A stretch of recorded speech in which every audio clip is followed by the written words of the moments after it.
When Ghosts Speak. Sam had always prided himself on being a practical man. He didn't believe in ghosts or the supernatural, and his life was guided by facts, routines, and an unwavering belief in self-reliance. That was, until he found himself in the park one late autumn afternoon, facing a reality he couldn't explain. It was around 4 p.m. when Sam left his office, the sky already dimming into a dusky purple. He had decided to walk home instead of driving, an effort to clear his mind. As he passed by the large oak trees, their branches skeletal against the sky, Sam slowed his pace, enjoying the peace of the empty park. The air was cool, the scent of leaves and earth heavy in the breeze.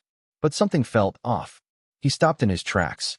A faint figure lingered by the old wooden bench near the duck pond. The figure was a man, dressed in an old-fashioned suit, his posture hunched, as though weighed down by invisible burdens. Sam's heart skipped a beat, but he quickly dismissed the sensation.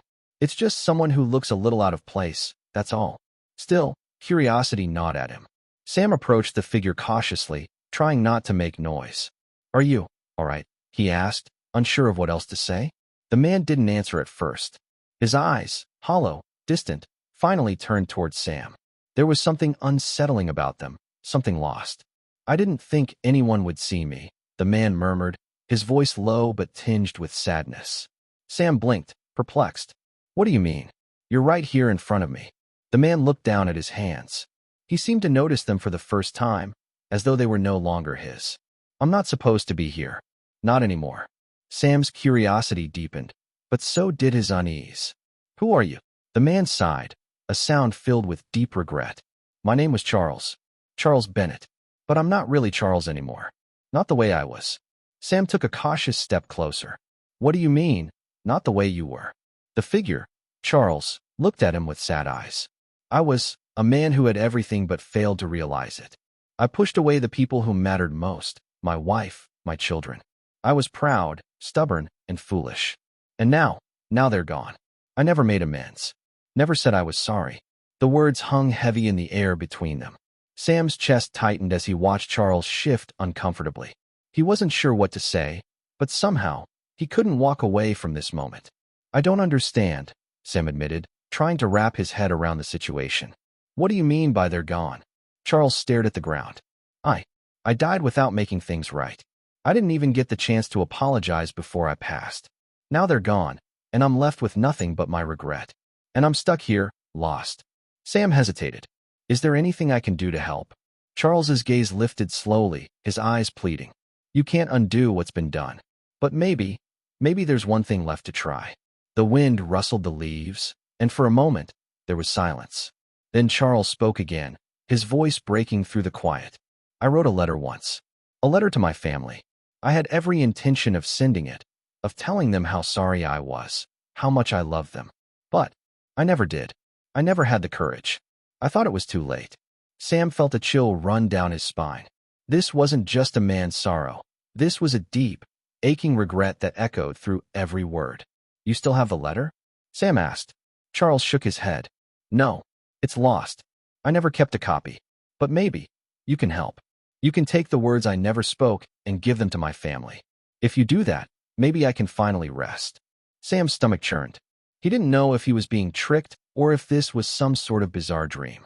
But there was something about Charles, something in the man's haunted expression that made Sam believe in the impossible for a brief, fleeting moment. Where are they?" Sam asked. Charles hesitated, then nodded toward a direction just beyond the park. "They used to live in a house on Maple Street, just past the old church. It's still there. Maybe they've moved on, but I have to try." Sam's throat tightened as he fought the urge to back away. "Okay, I'll go there. But what should I tell them?" Charles seemed to falter for a moment, then whispered, "Tell them I'm sorry. Tell them I love them." Sam nodded, his mind racing. It felt surreal, like he was caught in some half-dream. But when he looked into Charles's eyes, he saw only raw vulnerability. He knew this was real, whatever it was. An hour later, Sam found himself standing in front of a small, brick house on Maple Street. The house looked well kept, the garden neat, but there was an air of sadness to it. The windows were dim, and there was no sign of life. Sam hesitated before approaching the door. A soft breeze rustled through the trees, carrying the scent of the coming winter. His hand hovered over the doorbell, his heart beating loudly in his chest. What was he doing here? He wasn't a messenger. He wasn't a mediator for ghosts. But the memory of Charles's pleading face haunted him. Tell them I'm sorry. Tell them I love them. Finally, Sam pressed the doorbell. He waited. The door opened after a few moments, revealing an older woman with kind eyes and silver-streaked hair. She looked at Sam curiously. "Can I help you?" she asked. Sam cleared his throat. "Hi. I'm sorry to bother you.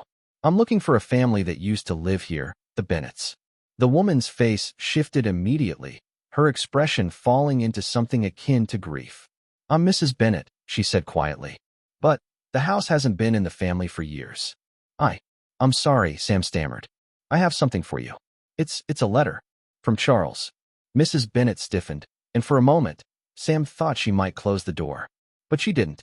Instead, she stepped back slightly and gestured for him to enter. "Come in," she said softly. "You're the first person to bring up his name in a long time." Sam stepped into the house, which was filled with the warmth of old memories. Mrs. Bennett led him to a small sitting room, where pictures of a family, a husband, wife, and 2 children, lined the walls.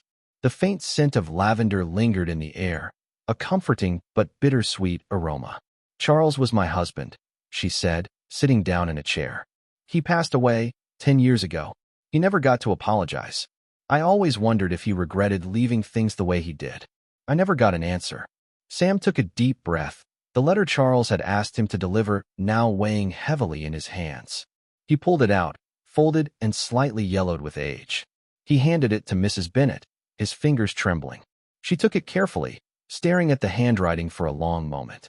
Then, with a soft, trembling sigh, she opened the letter and began to read. "My dearest Helen, I have failed you. I have failed us. I was so proud, so stubborn. I pushed you away when I should have held you close. I left when I should have stayed. And now, the emptiness in my heart is all I have left. I regret not saying sorry sooner, regret not loving you the way you deserved. Please know that my love for you has never faltered, even as I became lost in my own mistakes. If I could turn back time, I would. But since I can't, all I can offer you now is this letter, and my deepest, most sincere apology.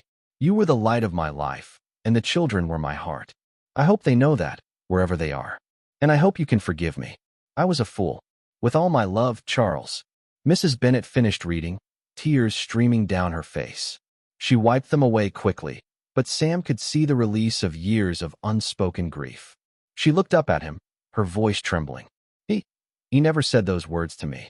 He never had the chance." Sam didn't know what to say. He had no words to offer comfort. But he stayed, just as Charles had asked him to. The next few weeks were quiet for Sam. He never saw Charles again. But sometimes, when the wind blew through the trees or when he passed by a family on the street, he felt a strange sense of peace settle over him. He didn't know if the ghost had truly found rest, but he knew one thing for certain. It was never too late to say sorry or make things right. And sometimes, the smallest actions could make the biggest difference.